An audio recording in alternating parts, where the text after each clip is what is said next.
So it seems like we got an interesting update from Power Rangers Cosmic Fury as far as the highest earning call. And this really goes to show you that when it comes to Dino Fury and Cosmic Fury under Simon Bennett and them, things are about to get really good for the future of the franchise, even though they're not coming back for the second season. And that's okay, because I feel like it did its job of giving us something that we've been wanting since Samurai, in terms of keeping the pace going instead of having fillers and bad episodes and all of that, comedy duos and all of that. But it just seems like when it comes to Cosmic Fury, we all knew how good the show was going to end up turning out. And yet, you still have some haters out there that don't like the suits. And if you're so busy worrying about the suits, why don't you make it yourself? But I just want to get this out there. It's one thing of not liking the suit, but it's another thing to harass the producers and the actors just because you didn't get your fan favorite Sentai to be adapted right. I mean, what did you expect, really? But at the end of the day, Cosmic Fury is still a good show, even though it's not perfect by all means. But it still gave me something that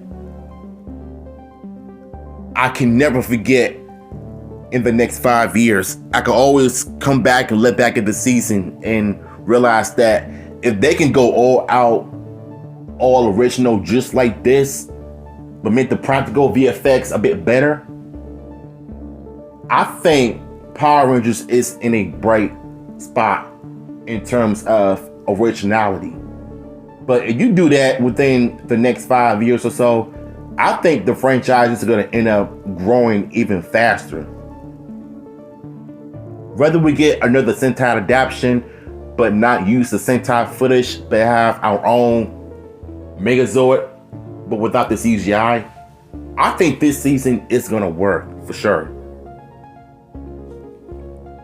So it says Power Rangers Cosmic Fury is highlighted in Hasbro's financial statement. Ooh, okay, this is nice. Today, 10/26/2023, the transmission of Hasbro's financial statement for the third quarter of 2023 took place. The broadcast of Hasbro's financial statement took place on the company's official website and was attended by Chris Cox, the worst CEO in my opinion, and Debbie Hancock, Vice President of Investor Relations.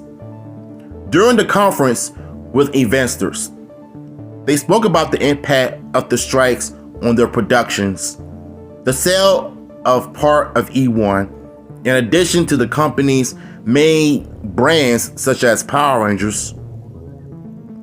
Now, I read on Twitter saying that the companies and the CEOs took a pause to work on a good deal, and they may have liked the deal, but they wanted to make sure that the offer was great. And I hope and pray to God that this does not last until January, because this is going to cause an uproar with the fans, with the properties, and people are going to have issues with it. And you've already heard my issues with the actors in Hollywood, why they can't even just accept the deal and just end it already. Like, I just don't want the strike to last until 5 years, because that will really destroy Hollywood. And it's gonna cause so many productions, so many properties to put a pause.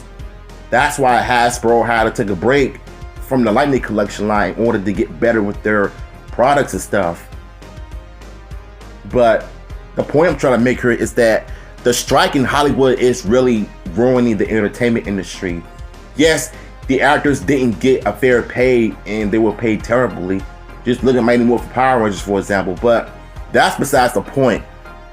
But it's the fact that you're going to continue to have this going until maybe January, but even though it's not confirming anything, but if the deal isn't reached, I'm going to be furious, and I'm going to be unleashing the biggest epic rant on YouTube that you will never see me before. Like, I'm just beyond fed up with this mess. They said that you're supposed to have patience.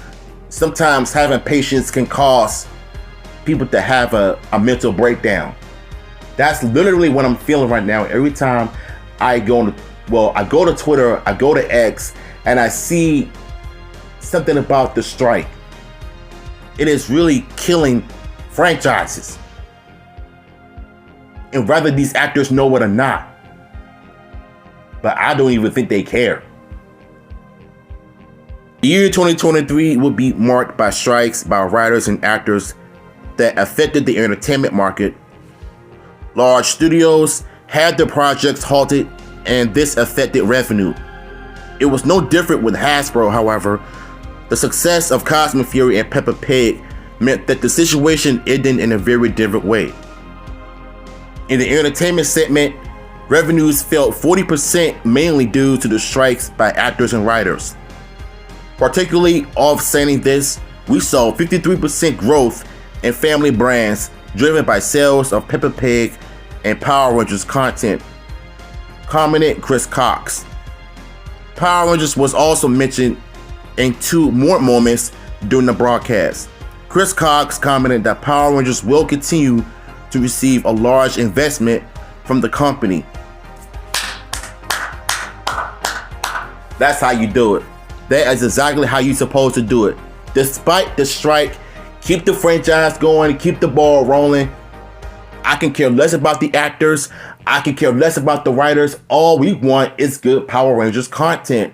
And that's all we ever needed. That's all we ever cared about. And I love what Chris Cox said.